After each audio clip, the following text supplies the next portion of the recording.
नमस्कार दोस्तों, मैं प्रद्युम्न कुमार यूट्यूब चैनल में आपका स्वागत करता हूं।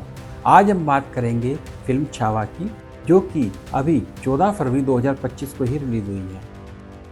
इसकी चर्चा करनी इसलिए आवश्यक हो जाती है क्योंकि ये समाज के राज की बात करती है, प्रजा के राज की बात करती है। प्रत्येक नागरिक राजा की तरह चले, राजा की तरह सोचे, राजा की तरह अपना व्यवहार करे, उस समय के लोकतंत्र की बात करती है।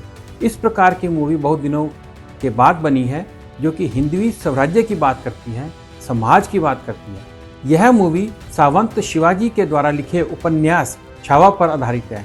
छावा से अभिप्राय जैसे शेर का बच्चा होता है। सनातन पर आधारित इस मूवी में छत्रपति शिवाजी महाराज के पुत्र छत्रपति संभाजी महाराज की भूमिका निभाई है कलाकार विक्की कौशल ने। विक्की कौशल ने किरदार के साथ न्याय किया है और अच्छी भूमिका निभाई है। उनके साथ साथ बाकी कलाकारों ने भी अपनी अपनी भूमिका अच्छी तरह से निभाई। विक्की कौशल का अभिनय जैसे किसी शेर को बांधकर पिंजरे तक ले जाते समय उसका पिंजरे में ना जाना और पैरों को आगे रख के संघर्ष करना या दहाड़ करना इत्यादि अच्छी कलाकारी का एक उदाहरण है। इस चलचित्र में एक बात को लेकर दर्शकों में दुविधा तब हो जाती है जब औरंगजेब के पुत्र अकबर अपने पिता से विद्रोह करके संभाजी महाराज से मिलकर युद्ध करने की बात करता है। यहाँ पर दर्शक अकबर के नाम में दुविधा में पड़ जाते हैं कि ये कौन सा अकबर है। तो यह संशय को दूर कर देते हैं ताकि आप मूवी देखें तो दुविधा में ना रहें। इस मूवी में अकबर वो नहीं है जो हुमायूं का पुत्र था, जो कि 1556 से 1605 तक रहा। यह औरंगजेब का पुत्र मिर्जा मोहम्मद अकबर था, जो कि उसकी मुख्य पत्नी दिलरास बानो बेगम के चौथे बेटे थे और वह 11 सितंबर 1657 से 31 मार्च 1706 तक रहे, जो कि अपने पिता के विरुद्ध असफल विद्रोह के बाद सफीद फारस में निर्वासन में चले गए।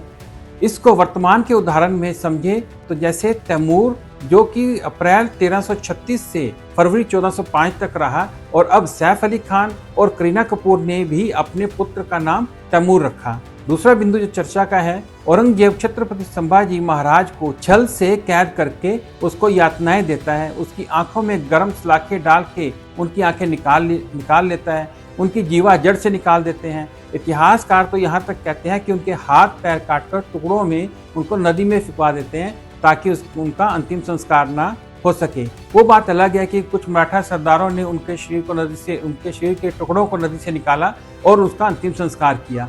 इतने अत्याचार करने के बावजूद भी छत्रपति संभाजी महाराज औरंगजेब के साथ मिलने से इनकार कर देते हैं। तो औरंगजेब का सेवक उसको कहता है कि ऐसे छावा हमारे मरुभूमि में पैदा क्यों नहीं होते। यह एक विचारणीय बात है और मेरा मानना है कि वो पैदा भी नहीं होंगे, क्योंकि इस्लाम में स्त्रियों पर अत्याचार के नियम हैं। चाहे वो 3 तलाक का डर हो या हलाला का डर हो या मुता निकाह हो, सभी स्त्रियों के मन में डर को बिठा के रखता है। और ये प्रकृति है, जब जन्म देने वाली ही डर के साए में रहे तो वो वीर और निडर बच्चे पैदा नहीं कर सकती।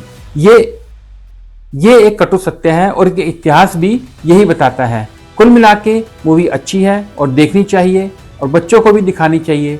यदि हम और हमारी संस्कृति आज तक बची रही है तो कईयों के बलिदान के कारण, और हमें उनका आदर सम्मान करना चाहिए। वीडियो अच्छी लगी हो तो शेयर करें। अगली वीडियो देखने के लिए हमारे चैनल को सब्सक्राइब करें और कमेंट करना बिल्कुल भी ना भूलें। धन्यवाद।